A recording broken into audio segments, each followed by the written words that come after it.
आणि आता पाहणार आहोत सविस्तर प्राईम टाइम। राज्यातील सत्ता संघर्षाच्या पार्श्वभूमीवर शिवसेनेच्या आमदारांची उद्या महत्त्वाची बैठक बोलावण्यात आल्याची सूत्रांनी माहिती दिली आहे। विधानसभेचे अध्यक्ष राहुल नार्वेकर यांनी मुख्यमंत्री शिंदे यांच्यासह 15 आमदार आणि उद्धव ठाकरे गटातील 14 आमदारांना अपात्रता प्रकरणामध्ये नोटीस बजावलेली असून 7 दिवसात त्यावर मत मांडायचं आहे आणि या संदर्भात या बैठकीत कायदेशीर सल्ला आणि चर्चा केली जाणार असल्याची माहिती मिळते आहे। बाळासाहेब भवन इथे ही बैठक होणार आहे। 16 आमदार अपात्रते प्रकरणामध्ये आता विधानसभा अध्यक्षांनी वेगवान हालचाली सुरू केल्यात। शिंदेंच्या शिवसेनेच्या 40 आणि ठाकरेंच्या 14 आमदारांना नोटिसा पाठवण्यात आलेल्या आहेत, पण आमदारांनी 7 दिवसात लेखी उत्तर दिलं नाही, तर त्यासाठीही विधानसभा अध्यक्षांचा पुढचा प्लॅन तयार असल्याचं समोर आलेलं आहे। पण त्याआधीच आता दोन्ही पक्षांच्या वतीनं निर्णयाआधीच वेगवेगळ्या प्रतिक्रिया उमटू लागल्यात।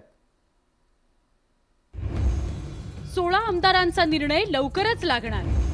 विधानसभा अध्यक्षांच्या वेगवान हालचाली। कोर्टाच्या चौकटीतच अध्यक्ष निर्णय देतील। उद्धव ठाकरेंनी व्यक्त केला विश्वास। शिंदेंच्या शिवसेनेच्या 16 आमदार अपात्रते प्रकरणाच्या हालचालींना वेग आलाय।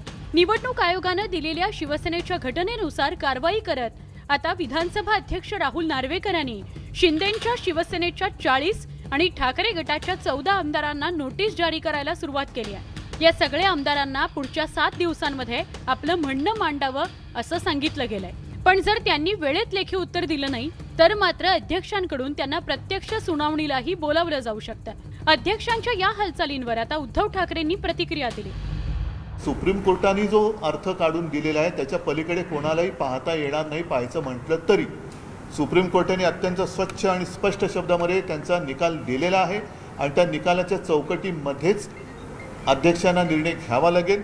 समजा त्यातून त्या चौकटीच्या बाहेर त्यांनी जर निर्णय घेतला, मला वाटतं ते लोकशाहीला धरून होणार नाही आणि तसं अध्यक्ष वागतील अशी माझी अजिबात अपेक्षा नाही आहे। पण तसं जर केलं तर सुप्रीम कोर्टाचे दरवाजे आम्हाला तेव्हाही उघडे असणारच आहेत। आम्ही सुप्रीम कोर्टात दाद मागू शकतो।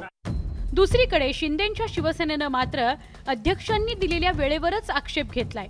आमदारांच्या करिअरचा विषय असल्यानं त्यांना म्हणणं मांडण्याकरता पुरेशी संधी मिळायला हवी अशी मागणी उत्पादन शुल्क मंत्री शंभूराज देसाईंनी व्यक्त केली आहे। 4-5 लाख लोकांच्यातनं निवडून आलेल्या विधानसभा सदस्याचं जेव्हा डिस्क्वालिफिकेशनचा आपण निर्णय घेत असतो तेव्हा त्याला पुरेशी संधी दिली पाहिजे।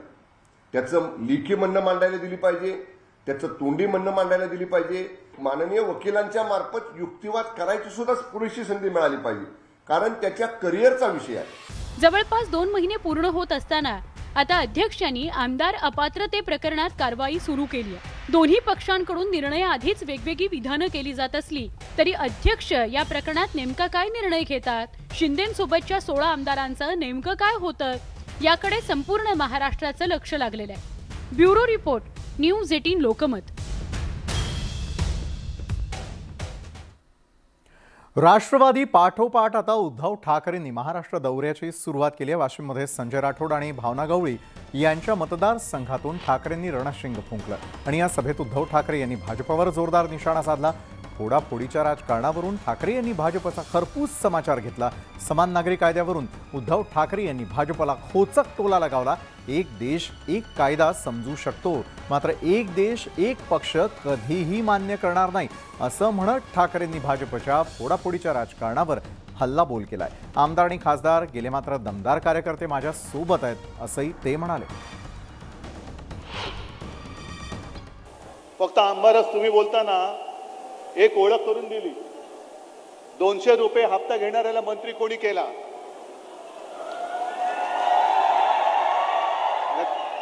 पण तो तेव्हा हप्ते घेत होता मला माहिती नव्हतं।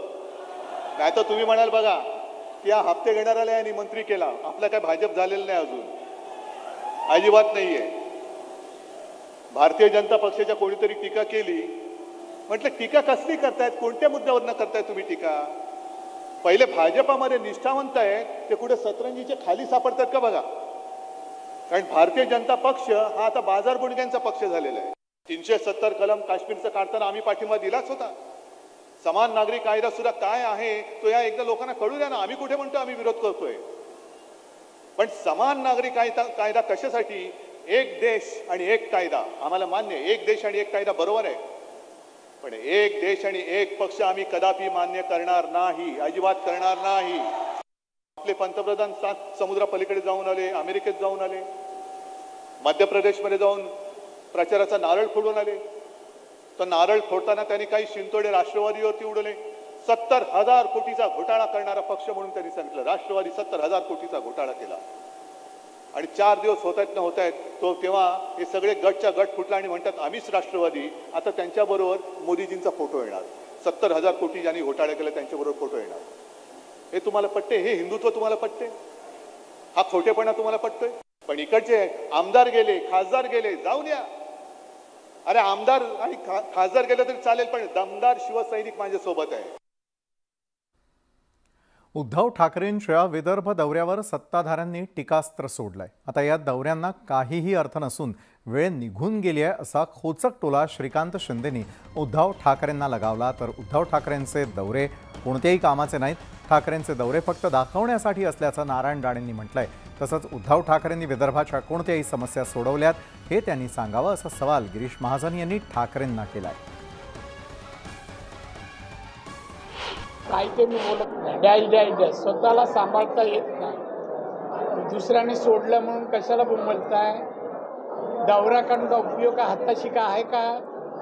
हे दौरे काही कामाचे, दौरे काही कामाचे नाही आहेत. फक्त फिरतोय दाखवायला. पक्षाकडे का राहिला आहे का? कोण नाही आहे. आणि त्याच्यामुळे उद्धव बोलतो, बेसलेस बोलतो, काही बोलण्याला अर्थ नाही आणि त्याच्या फिरण्याला पण काय अर्थ नाही, काही होणार नाही. उद्धवजी 2.5 वर्ष मुख्यमंत्री होते, त्यावेळेला ते कधी विदर्भात गेले नाही. त्यांनी सांगावं त्यांनी विदर्भासाठी काय योजना दिल्या, किती निधी विदर्भाला त्या ठिकाणी दिला, कुठले सिंचनाचे प्रकल्प मार्गी लावले, कुठे मेट्रोसाठी एखादी बैठक घेतली, एखादं तरी काम सांगावं त्यांनी. आणि आज सत्ता गेल्यावर आता त्यांना काही काम राहिलं नाही. आता ते विदर्भाचा विकास करायला चाललेले आहेत. मला वाटतं हे अतिशय हास्यास्पद आहे. हे पुतळ मावशीचं प्रेम विदर्भावर त्यांचं या ठिकाणी दिसतं आहे. तर आज उद्धव ठाकरे दौऱ्यावरती आहेत, विदर्भ दौरा करतायत, काय सांगा?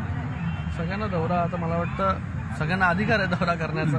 त्या ठिकाणी कुठे कुठे कोणाला जायचंय, पण या दौऱ्याला खूप उशीर झालेला आहे. आता आम्ही सतत माननीय उद्धव साहेबांना सांगायचो की आपण जिल्ह्यात गेलं पाहिजे.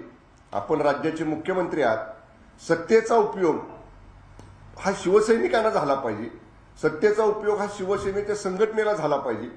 पण 2.5 वर्ष आम्ही सतत विनंती केली, आम्ही सतत तारखा मागितल्या, पण त्यावेळी कोरोनाचं कारण दिलं, आणखीन कशाचं कारण दिलं, पण माननीय उद्धव साहेब त्यावेळी काय असं कुठं दौऱ्यावरती बाहेर पडले नाहीत.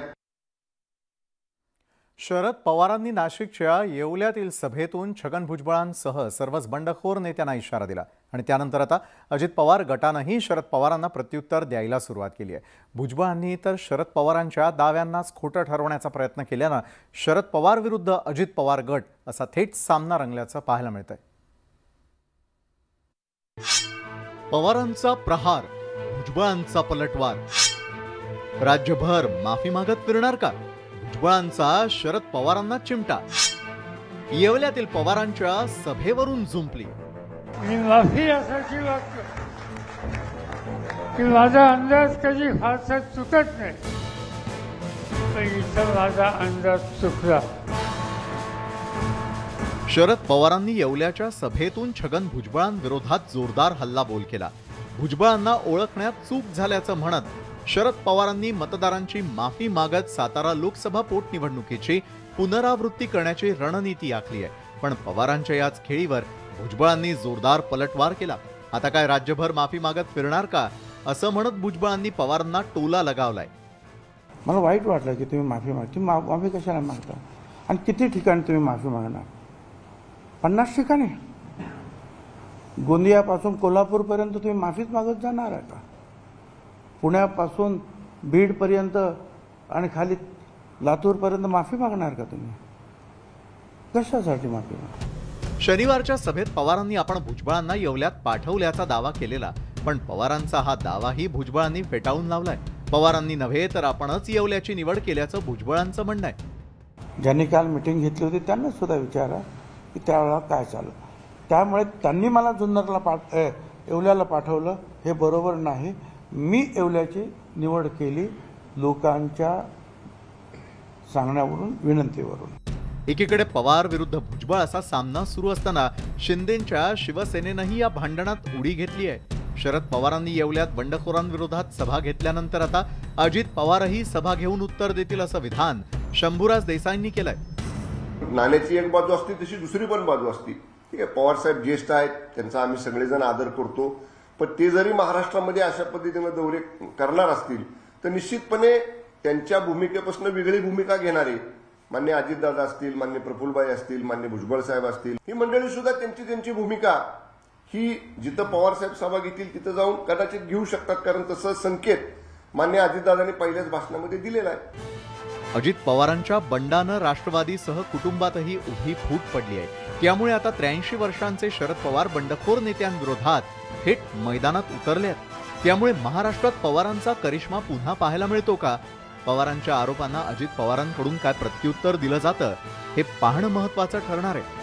Bureau report, news 18 Lokmat. राजधानी दिल्लीसह देशातील अनेक राज्यांमध्ये पावसाचा रेड अलर्ट जारी करण्यात आलेला आहे. दिल्लीत मुसळधार पावसानंतर सखल भागात पाणी साचलं आणि त्यामुळे जनजीवन विस्कळीत झालं. तर हिमाचलमध्ये देखील पूर स्थिती निर्माण झालेली आहे.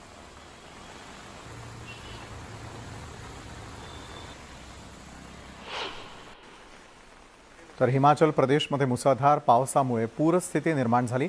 मंडी इथे व्यास नदीला पूर आल्यानं पंचवक्त्र मंदिर पाण्याखाली गेलेलं आहे. दरम्यान आसपासच्या गावांचा संपर्क तुटला असून शेकडो जण पुरात अडकून पडलेत.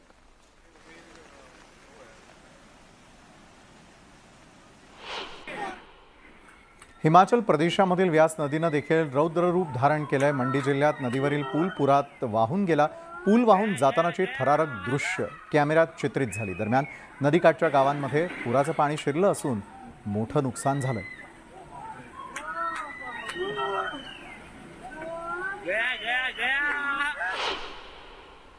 तर हिमाचल प्रदेशामधील व्यास नदीला पूर आल्यानंतर मंडी जिल्ह्यातील पंडोह धरणाचे सर्व दरवाजे उघडण्यात आले. त्यामुळे नदीकाठच्या पंडोह गावात पुराचं पाणी शिरलंय. शेकडो घर पाण्याखाली गेलेले असून अनेक जण पुरात अडकल्याची भीती व्यक्त होतीये.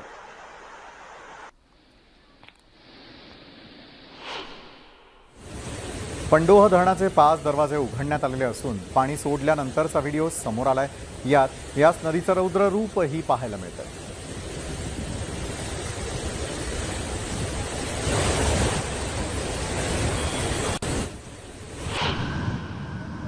तर हिमाचल प्रदेशमधील कुल्लू जिल्ह्यामध्ये सुरू असलेल्या मुसळधार पावसामुळे बियास नदीला पूर आलेला आणि त्यामुळे कुल्लू जिल्हा मुख्यालयातील विपाशा मार्केटला लागून असलेली पार्किंगची जागाही कोसळली.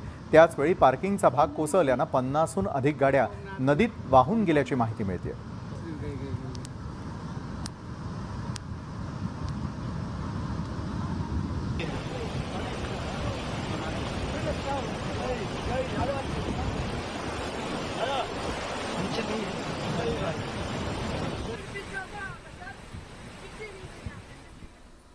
भारत पाकिस्तान सीमेवरती काही दिवसांपासून थांबलेली ड्रोनची हालचाल पुन्हा एकदा वाढू लागली आहे. पंजाब सीमेवर सलग दुसऱ्या दिवशी ड्रोन जप्त करण्यात आलेत. अमृतसरच्या सीमावर्ती गावामध्ये असलेल्या कक्कर गावातून हे ड्रोन जप्त करण्यात आलेले आहेत.